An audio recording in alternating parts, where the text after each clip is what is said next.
bango elorote wata sali bango elorote mais ça nga passe pour moni nzambe muto futa bino tozana bango déjà kutu na wenge muzika baza ba traido ya mutu tempo to bana portugais ce que nka et un droit aza mutema o mama Charlotte ya bitu abotele ya mawa Beret rouge ya Angola mobimba déjà to bandi da ko sangana tozana initiative moko ya idée moko to iko sala pona neto ya mamokonzaso nga zo ya na mboka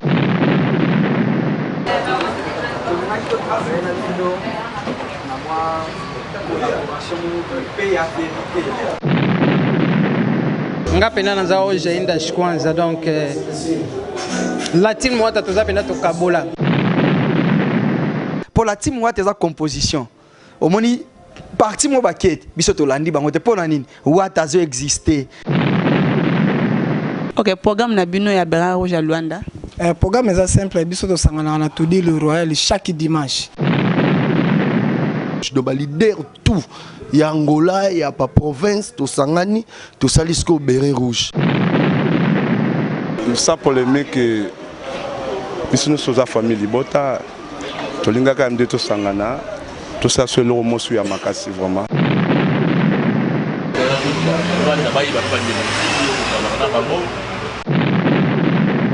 Wambo Luanda toza la coalition idée ya Luanda yango pe Wambo akozana nango idée Luanda za nango soki abengi Wambo a répondre soki metanga kombo net kombo na été mwana wana to pesa vocal moko ayemba vocal moko esili moi babilo moi mike bando sala matro yango moni kete senga faut Beret Rouge et bima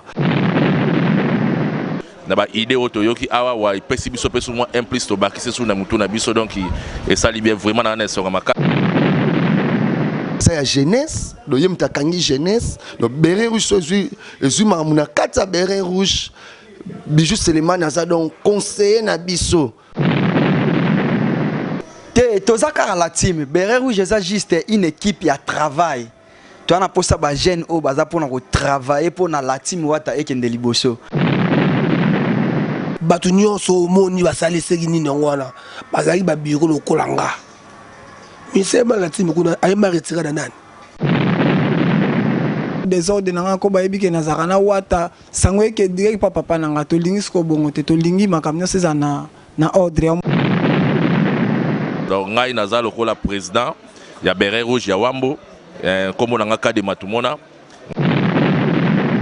wata mona trop amona trop na wenge musique maison mais wata héritier wata nabi batu tout wana ba travailler héritier bité kati ya Luanda na Beret Rouge à Luanda to sangana to yebana po Beret Rouge nyonso zaka eloko moko idée ko na ngwana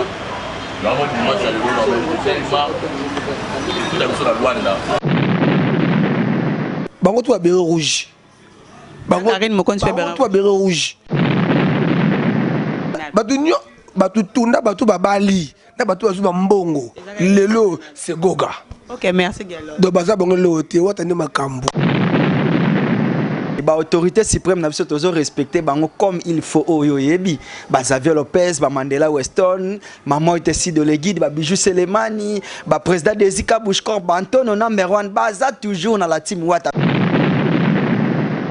donc en général la team wata mobimba toza na kata Beret Rouge oui tu ko sala na bokaste ya papa na biso papa yoyo kade matumona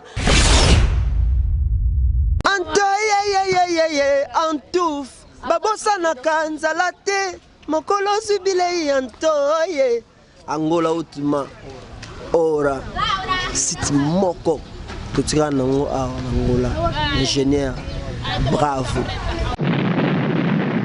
suka zefi yo Angola ultima ata papa boinga na libala esala rien tolanda yango Angola ultima ouais ingénieur bravo quoi donc moko totikala nango je suis jeune je suis wate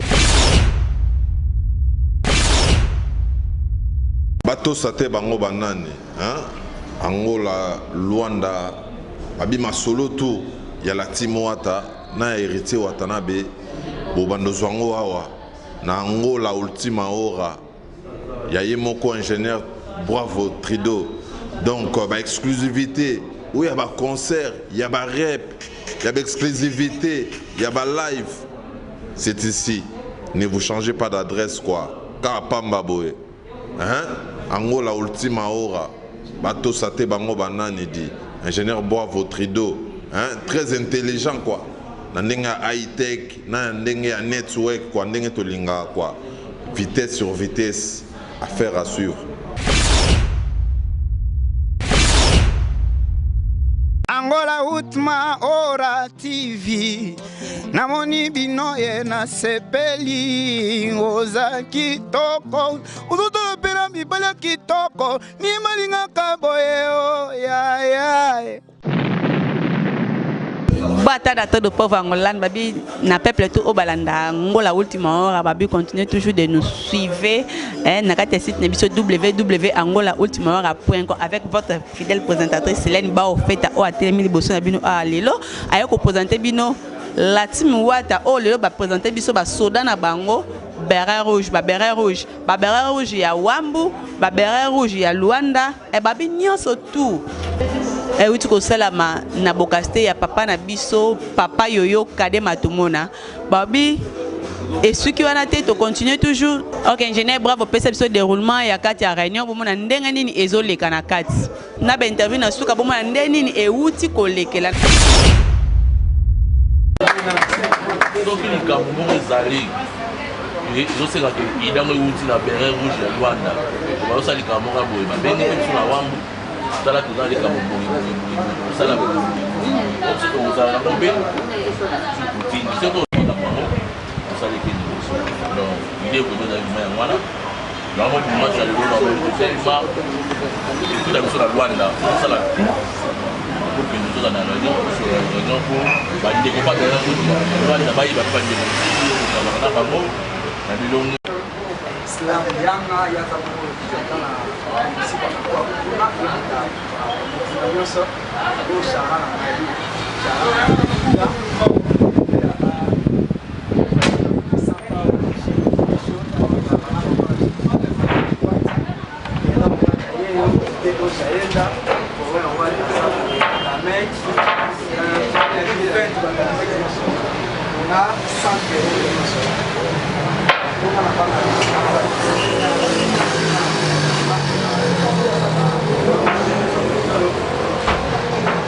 Jean-Jacques Bazola, Scornolex,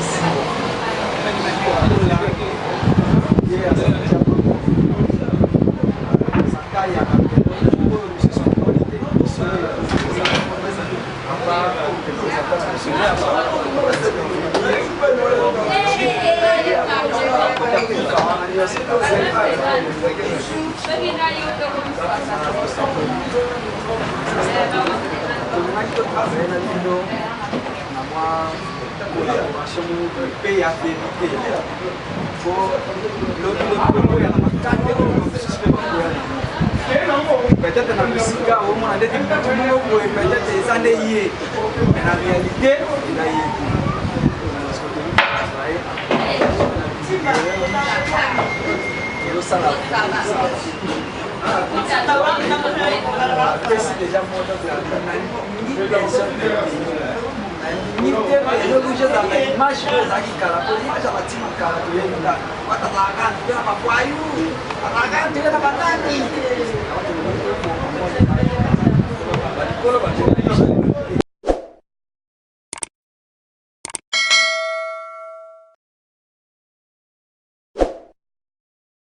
que non, le pinda tu ambel bino béret rouge.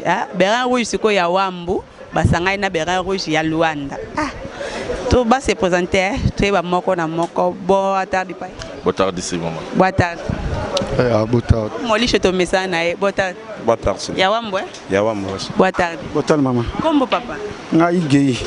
Pardon? Gay tout pas. Combo. Champion Zeis. Champion Zeis. À tous les membres d'Angola Ultima Ora, tu as banabino réunion pensa ya lelo za ki biti ya nini. Hein? Papa yoyo. réunion ya lelo ezali biti ya nini tomoni bino bauti wambu boye ana kati ya Luanda kosangana Berin Rouge ya Luanda. Bon, na sepeli na question tuni ngai biso ozaka na wambo soma toza Berin Rouge ya wambo. Bon, tosala mouvement déjà Berin Rouge na wambo to travaillera déjà bon. Tomonaki ndenge to travaillera ndenge wana baninga mso Berin Rouge ya Luanda bayebi bandeko mosusu te. Alors tomonaki ma photo sala programme moko boye photo kitana kati ya Luanda na Berin Rouge ya Luanda to sangana to yebana po Berin Rouge nyonso zaka eloko moko. Donc biso to bana tata moko yango esengaki dimanche lelo toya to sangana na bandeko basangana awawa na Luanda. Donc ngai naza lokola président ya Berin Rouge ya Wambo comme na ka de matumona ngai yo vraiment journal auto zalaki donc na moni ma réunion ke malamu na ba idée auto yoki awawa ipesi biso peso mo implice to bakise sur na mutu na biso donc et ça libère vraiment na nesonga makasi ndenge to to zala donc na moni Gilles Molisou déjà et ça la ranga bien. OK, merci. OK. Na kati ya réunion na bino to me bozol beta c'était mingi que non oté Berin Rouge ya Wambo na minitio ezo mener Berin Rouge à Luanda par rapport. Bon, ça polémique que biso nous sommes famille bota tolinga quand même de to sangana tout ça sur le mosu ya makasi vraiment Berin Rouge ya Wambo ya Luanda est le mot dynamique.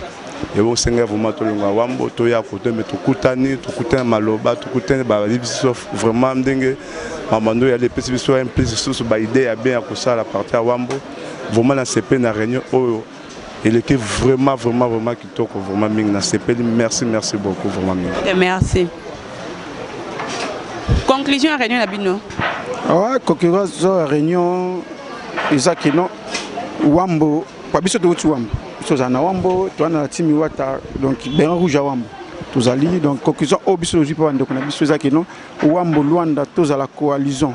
Idée à Luanda, il y a un peu Wambo à Rosanon. Idée Luanda Zanon, ceux qui a bengi Wambo à répondre. Ceux qui payent Wambo Azaka 6 places à répondre 6 places. Sur Azaka Kuna Wambo à Kokotinda ou bien cotisation ou bien idée quand on Zalaka donc c'est pelika qu'on accueille ne bandeko ba biso.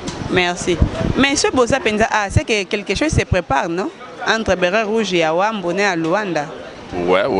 Donc ce qui bon, ils ont vraiment mingi na ba préparation mo continent Zoya pour calamité to yamba mo continent na Luanda tellement biso to lingi makamnyo feza la vraiment na tout droit to lingi désordreté.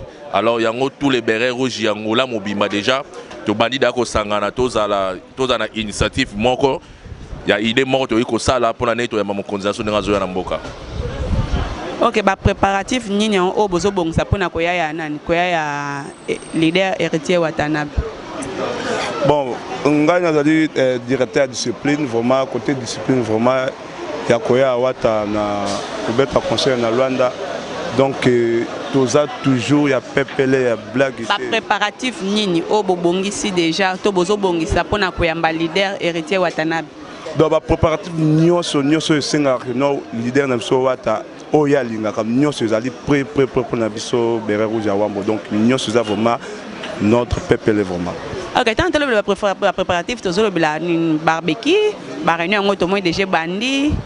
Tu habites moi les choses on a un mot à dire par rapport à ma préparatif nabino nasuka ta bon tous est-ce que ba contacter pas président Yoyo hein en cas de matumona ouais mais mingi ba président Yoyo po ba Yoyo pe zala kanongo donc on est d'accord na biso bon mingi na kopesa numéro na ngai ina ba la team Wata nyonso bazana Wambo wazana posa aya abakisa na biso asangana na biso numéro na ngai 933 et 25 56 47.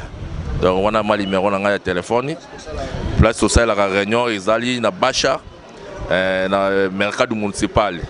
Donc so komi wana na mercado municipal ya Wambo. Ya Wambo si. Donc so komi wana obengi on a déjà makamyo ça déjà préparé. Donc on a pour ça sangana biso na Wambo obengi numéro oyoyo oza contacter na biso. OK, merci. OK ya. OK, ndé bino mbauti komona toto sola sikona Berin Rouge ya Wambo na ma osko na mimi Berin Rouge ya Luanda na mpanzi na abo moni gelo Wata a Julio Molisho awa papa Power Wata na Alvej la Polga obanda a pa Power Wata expliquez biso présence non nakati ya Bérin Rouge. Yeah, merci na parole. Présence na ngai nanu na Bérin Rouge eza pona ko soutenir mokonzi na ngai Héritier Watanabe. Omoni na kalezalaki benda bika merci ko tolingi sumaka mwate tolingi biso nyonso tozala na ordre. Po tokolinga ka tokotita musu na boîte moko bo na sali mo désordre na nga ko bayebi ke nazaka na wata sango eke direct papa na nga tolingi siko bongo te tolingi makamyo seza na ordre ya mo to saki Bérin Rouge de Wata eza organisation ya ba leader nyonso ya Luanda. Ya Luanda to yango la poto mo bino na. OK, Angola mobimba to saki bongo tous les leaders to kutani to sangani to sali Bérin Rouge. OK, yo na kati ya Bérin Rouge ozo titre ni. Na mitso titre nanu ebimité. Mais bobi ki non bozo encadrer moko na mona place na et. Bon, et aux années dimanche neto ko bimisa siko yo liste ya mutu na poste na mitso tozo cadrer ka ba onde bazoya. Ba onde bazoya nde to cadrer. O yende to cadrer mais onde to zabo to cadrer na mutu te po biso nyosto yebani. OK, programme na bino ya Bérin Rouge à Luanda. Programme est simple biso to sangana na tudi le royal chaque dimanche. Chaque dimanche à partir de 15h juste biso nyosto kutana kawana to sali réunion après salaka inédita to bengisi batu nyonso bana posa porte zanon ya aberto porte zanon aberto to zo nanu ba bandeko. OK, merci Power. Alvej la poule Gaboni. Ouais, c'est bon Silène ba en fait kimia vraiment. Kimia penza makasi hein. Kimia ya bosaka na kutute. Nevela mangungu ya na kati ya la team mebino kimia kaka. Ah, mangungu ezate la team Wata eza nango pepele biso toloba quand on est jeune on est Wata. Ah bon? OK, Alvej la Pulga, ba contact pour na bateau bazana posa ba participer na kati ya Bérin Rouge. Bon, ba contact ya pour na bateau bazana posa ba participer na Bérin Rouge. Contact eza bongo 934 222 866 934 222 866 wana soki ba bengi donc directement numéro ane ratarate wana pena yanga moko pona minute au Bérin Rouge ezana na bureau te o ezo travailler juste bureau ezaka moi moko secrétariat nanu ngam tunaza na comme ko recruter ba ndeko nyonso ba ko rejoindre biso na Bérin Rouge. OK, merci Alvej. Ouais, c'est bon Silène ba en fait tous ensemble. Alvej la Pulga. Tout le monde liboso to mesana ko benga bien la team Wata, la team de Luanda, basoda ya Wata, mais lelo penza to ça surpris. To komi ko benga bino Bérin Rouge. Et comme nga ko to moi kilo hein, Bérin Rouge. Bon, Bérin Rouge au moni à l'époque président Nabiso ancien président Mobutu banda ko loba achaka elika ne pas ba Bérin Rouge. Donc ba Bérin Rouge ane zande ba biso ba oyo. Vous préférez bolongo la team. Tozaka la team Bérin Rouge c'est juste une équipe ya travail. Tu as posa ba jeune o baza pona ko travailler pona la team Wata ekende liboso. Po biso avant to tchelo ko na ba réseaux sociaux. Donc tozaka na information moko source pour to travailler en collaboration na Congo Kinshasa particulièrement na yemoko le big boss Héritier Watanabe. Au moins que ba téléspectateur ba mona que non. Bo préférez bo solo combat Bérin Rouge po bo bunda na makasi nde la team Wata nde toyoki que non la team ba oti kolonga. Non, ezakutu bongo te. Bérin Rouge eza boy. La team Wata en général biso nyonso toza pena ba Wata en vrai. Parce que Bérin Rouge eza ke ba représentant ya ba ndete to na Angola. Bozala ite liboso. Te tozalaka déjà tozala ite po kombo ezala ite ezala la team Wata ya Héritier Watanabe. Yango ce qu'on a na ligne pena. Nga pena za pour expliquer peuple pété les spectateurs tout ba fan tout ya Héritier Watanabe tina nini la team Wata elongoli kombo ya la team Wata lelo bo se surnommé Bérin Rouge. Eza même pas une semaine so Nathalie bien. Bon, on a expliqué au bout. La team Wata en général, biso nyonso toza. Ko banana ba autorité suprême na biso. La team Wata toza kaka Bérin Rouge eza moi plateforme mo boy. Non, ils ont titre botina sima. Non, eza kaka plateforme mo ya travail pona nini. Wata azana ba fanatique na mabor, azana bango na ba wambo, azana bango na ba kakwaku, siko ba réunion wana nyonso tozi ba représentant. Il y a des membres qui représentent la team Wata par-ci par-là. Nous sommes sangani, to sali Bérin Rouge pour travailler qui est bien. te na kosi bino te ba autorité suprême na biso tozo respecter bango comme il faut oyo yebi ba Xavier Lopez ba Mandela Weston maman était si de l'éguide ba Bijou Selemani ba président Desika Bushkor ba Antonio number 1 ba za toujours na la team Wata biso fait oza toujours na la team Wata mais Béret Rouge to sali yango une forme ya plateforme mo pour na ko travailler au monde ba mikolo lelo Wata wa yango la si esenyi mutake bamba papier mo boye jamais mo na Xavier Lopez a Matia bamba papier mais Gilles Molisha obamba Gelor Wata obamba Power Wata obamba donc ça fait na biso to za ba mapinga ya Wata ya la timité ya Wata pour la team Wata za composition au moni parti mo baket biso to landi bango te pona nini Wata zo exister donc to kotika Wata jour Wata otika mokili biso pe to tiki la team Wata. Ok, Alvesh kanga malobana yo Ah, osko to lega e pa Gelor Wata. Gelor guerre wapi. Bonne santé. Merci la parole santé qui te remercie. Pourquoi développer biso moi mukie concernant la team na Béret Rouge? Bon, merci la parole parce que la team Wata c'est Béret Rouge. La team Wata c'est Béret Rouge. Ok, merci Gelor. Merci Peli. Gelor. Bravo nanda ma betine na tune. Lelo to moni bossé surnommé Béret Rouge pour nga Silène. Non mon nana batum so sinte bazolo ba ana kata Luanda. La team Wata le préféré ezo kombo ana ya Béret Rouge et ça parce que ba oti ko longa na kata la team il paraît ba longa ce que 15 musiciens non. Bon, na ko ba boy batu oyo ba ke batu bazo ba ke non o te Wata kufeli 15 bana. Bon, na 15 bana wana ba kufeli Wata mona trop. Amona trop na wenge musique maison mais Wata héritier Wata nabi. Batu tout wana ba travailler héritier bité. Batu nuance wana. Yo te ba travailler héritier. Ba biro lo nga Gelor Wata. Et ba bazo beza ba fan. Na biso Silène batu nuance moni ba sali segi ni wana. Bazali ba biro lo kolanga. Mise ma la team kuna ay ma retira na nani. Apa moi to pesa vocal moko sili. Nani ngona tanga kombo. Na bi komo te ya mwana na beta to pesa vocal moko. Metanga kombo net. Bi komo na ete mwana wana to pesa vocal moko ayemba vocal moko et sili. Je n'ai trop de ba vocal ba kombo ngo rappelenga. Ezaki baza na biso pesa ke bonne opportunité. Bonne opportunité. Bonne opportunité parce que on le bien mtema ofunga matoni.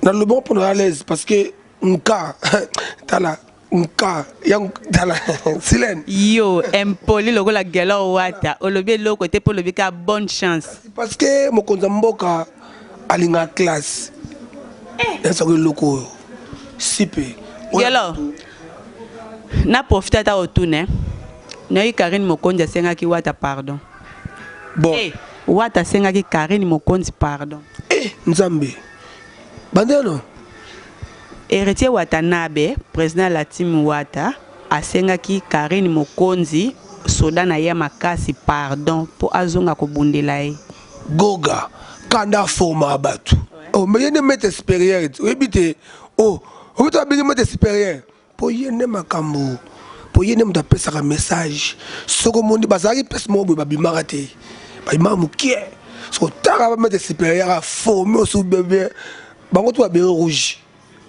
Karine Mokonzi fait Béret Rouge. On se reprend parce que Béret Rouge quand batu nyoso. Béret Rouge a été réclamé $2100 nena ba bijou na e. Béret Rouge.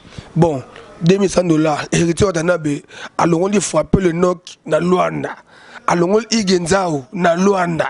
Alongoli bijou c'est alongoli nani nous comme ça moi si Sylvie Alenjo na Luanda plus de 4-5 personnes. Bientôt là noko abana a Pombwe. No ezaka héritier Watanabe. Bientôt la Gelor Wata a Pombwe. Ezaka héritier Watanabe. Ka Wata amema ba iso mobali ba dedima. Ato ça na bien for personne ezaka héritier Watanabe. Batu nyo batu tunda batu babali na batu azuba mbongo. Lelo c'est goga. OK, merci Gelor. Do baza bongo lote Watane makambu kaka. Basali pe lokote na kata la. Peka elokote. Na tuni basali lokote. Baza peka elote. Po Watane makambu. Et un droit, c'est peu. Et le vilain a été frappé le bac Kennedy. Yabatu, Massa Batu, a Daniel Massaro, et Tina Missoli, mon président. Tamakambo, Baza Banani, Bato Sate Bango Banani dit. Bango tout ma bureau le Rolanga. Et Tina Pessa Makambo. Et n'a fongé bon porte.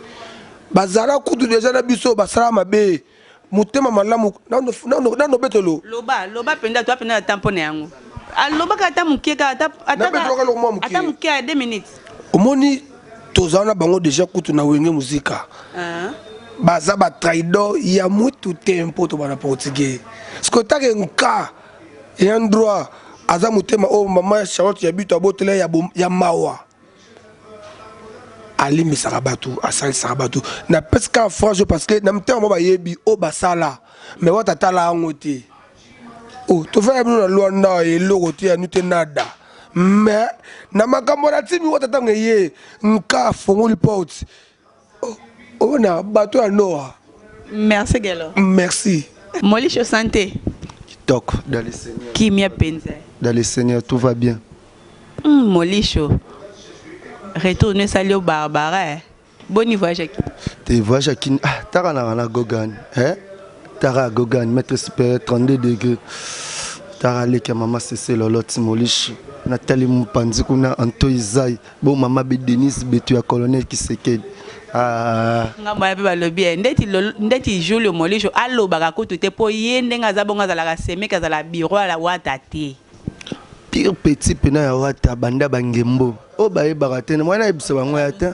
Pire petit ya wata banda bangembo donc ya ma maison mère kutute ya ba BCBGT. Pire petit pena ya kitambo pena ya mabele. Donc minga le béa terra ketende tozawa bo. Premièrement, tu es non solo Bérin Rouge. Donc Bérin Rouge non makambo.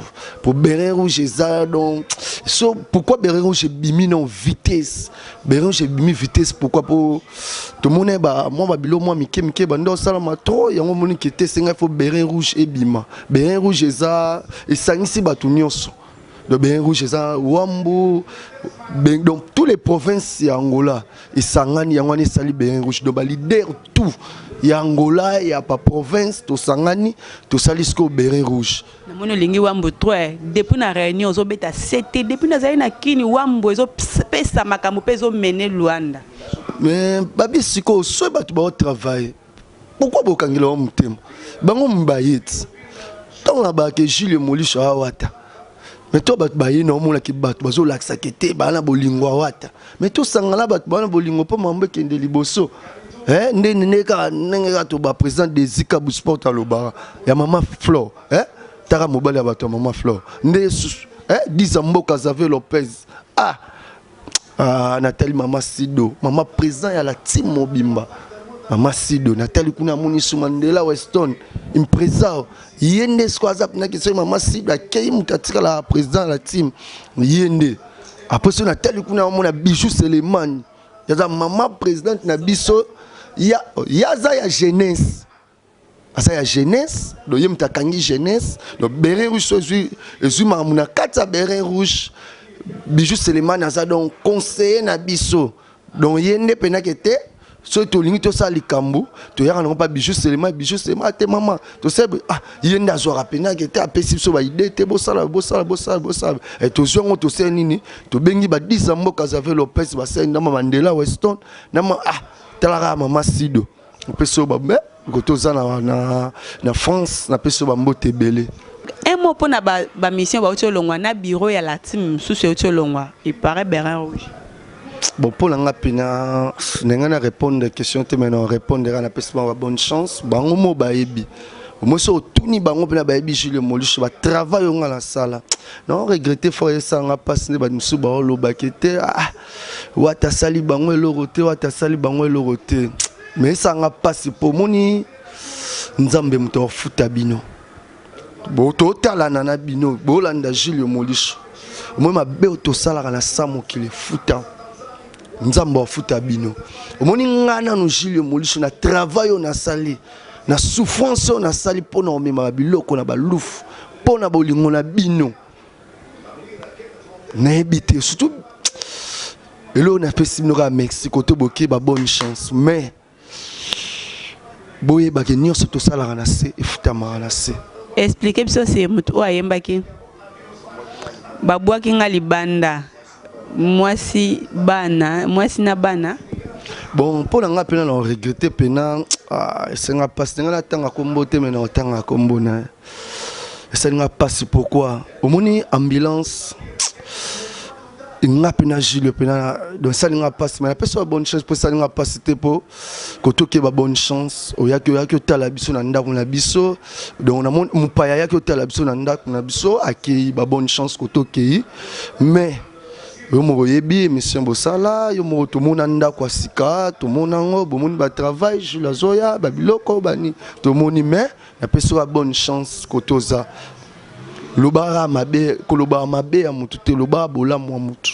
oyebi pena mambe belé to salanga na Julio Molisho mais ça n'a bon ça n'a pas cité pour oya ko tala biso na kata palais to yamba ki on secret o mela ki to yamba ki bien OK oza mpaya rola la te pour ndako se koka keso oya ko tala biso OK na peso bonne chance ko to OK tarara ba mission za moko ona ngola mbezo kanga opna kete so zako to pas bravo batel musika silena opeseleng ko bimana maite po so bimina mai to ebite gela to lebi bon minga le bête parce que ça trois personnes ma nzambe makambo na pesa o mingi ba fait nga moko mo postation chang Daniel Massaro ya tina misoli na ne makambo parce que j'avais le pèse ko to vena nga ya tongo yanga mutemela la sika o magali bela ko pa ozali na bi ke yo makambo mo simo ya makambo bele magali bela ko umela vela nga j'avais le pèse Mandela Weston vela nga deji kabush cop na bosante bravo international pene pena silene mo sa pembe alinga ngungite masa bata magali bela ko ya Mexico la pesa ka mote premièrement na Gladys Bokese mère à Palais après ce mot n'anga pas Ange Noir bon ngana on peut sa mote nanga et pas avec nanga Xavier Lopez Dizamboka Mandela Weston l'impresario Bijou Selemani Mamoit Sarah la Pulga a parlé donc ba mote na bango trou et puis Ange Noir balobi les marketeurs intelligents oh ya la team Wata Francis Dibaya na yo mo pe Silène ba au fait merci malgré retard penza na autant ba Bernard Rouge tozali boso na ngali abomoni Bernard Rouge Jésus ya makasi les sous tozalani déjà à deux fois na Epic Sana tozalani déjà na réunion sous ya la team Wata les autres moni na kati ya Bernard ya na kati ya réunion ya Bernard Rouge présence non a na kati mama Bijou toujours représenter à mon konzi bozo représenter ka mokonzi Bernard Rouge ba benga ba soda ya la team Wata et bongo yosko na kati ya Bernard Rouge osanani Bernard Rouge eza na kati ya la team Wata donc en général la team Wata mobimba to sana kati ya Bernard Rouge c'est-à-dire eza ba soda makasi bi kande to zana poka ba mobutu ba Bernard ko sana soda to sa na kati ya la team Wata biso to ba Bernard Rouge biso to ba soda pene Wata na kati ya réunion to chomo na Bernard Rouge ba uti wambu musu ba uti Luanda osa Luanda non OK Luanda za munene siko na kati ya Luanda kuta mi place ni nga pena na za oje inda shikwanza donc la team Wata toza pena to kabola maman ici de le guide azaba koto ba kasi ba tolo ba ville mobimba tozi Bijou Selemani ba congolaise yemta kwa pardon nga Bijou kinwana naza pena ba kota ba shikwanza avec Julio Molisho vous êtes longona Julio Molisho à partir shikwanza ce n'est pas to konza penda terrain wana nyoso ya shikwanza ma Bijou Selemani ba biyo pendo kwa faka shikwanza mobi congolaise mobimba bango tu bana bango pamba ba biyo mto kwa farango siko soto ke kota shikwanza tomona ma Bijou kinwani déjà bon ndolo. OK, merci pour l'attente. C'est Félix Makasi. Merci vraiment.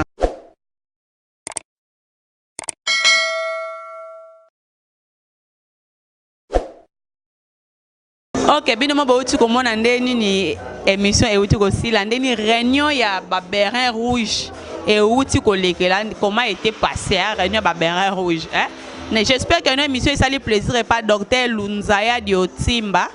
Et ça lui plaisir et pas mon vieux numéro 10 Zamboka Babi Xavier Lopez na bosante mon vieux Weston Chivundu na bosante Mandela Weston na bosani susté la grande de moi-même Bijou Seleman président des Zika Bushkop yo penza jamais wa bosana numéro 10 déjà bravo merci à toi mon vieux ingénieur trop de bravo maître soupe na pesi ba mbote siko zwa mili susu ya belé déjà ce Bijou kinwani ba mbote siko zwa mili susu mama Sido le guide à partir France na bosente champion boyka mbote na siko kutami mbote Ah, et pas le sénateur Paolo Toudilou babi nzamba ba producteur, hein?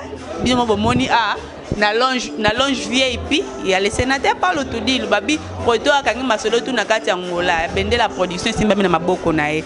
Mbote c'est pas mon DJ de moi-même, mais DJ Jésus na bosagnoté. Ba mbote pas ba DJ na ngatu ya motema na portabino toujours au cœur babi tokutani à la prochaine émission.